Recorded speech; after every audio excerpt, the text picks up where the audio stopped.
Germaniyaning o'sha Berlin shahrining Guten Tag. Beparasat. 3-oktyabr 1964-yilda men hozir turgan Berlin shahrining sharqiy tomonidagi 57 ta Germaniyaning yosh yigit-qizlari noqonuniy tarzda yer tagida 147 metr uzunlikdan iborat bo'lgan maxsus tunnel orqali Berlin shahrining sharqiy tomonidan u yerga Berlinning g'arbiy tomoniga o'tib ketishadi. Maqsad kattaroq oylik olish va Sovet ittifoqini nazoratidan uzoqroqda bo'lish. Assalomu alaykum, hurmatli do'stlar.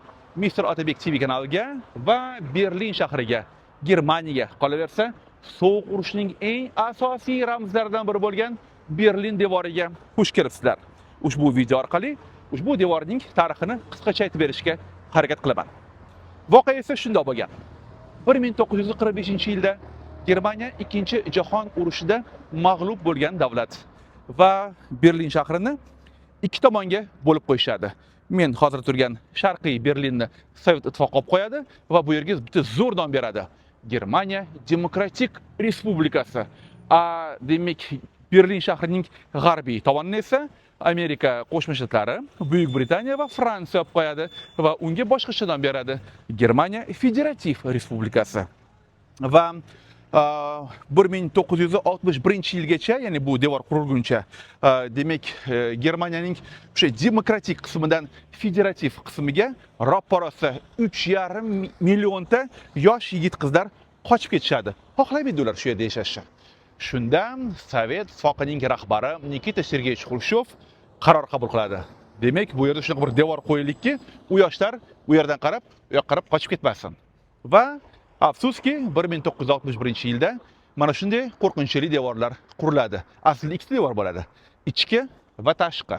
Demak, bu devorga Sovet ittifoqi shunaqa bir nom beradi: fashistlarga qarshi kurash maxsus uskuna. Demak, federativ Germaniya esa bu devorga sharmandalik devori degan nom beradi. O'rtada qo'rqinchli yo'lakcha bo'ladi, bu yerda qo'rqinchli minalar, bombalar bo'ladi, odamlar o'tib ketmasligi uchun. Va oddiy xalq bu joyni o'lim yo'lakchasi deb nom beradi. Shunga qaramasdan bu yerdan baribir odamlar o'tib ketishadi va bilasizlar, bu devor 1990-yilda yo'q qilingan bo'lsa, 61-yildan 90-yilgacha bu yerdan 1245 ta odam o'tib ketib, o'lib ketgan va o'tmoqchi bo'lgan odamlar agarda qo'lga tushgan bo'lsa, ularga 10 yillik qamoq berilgan.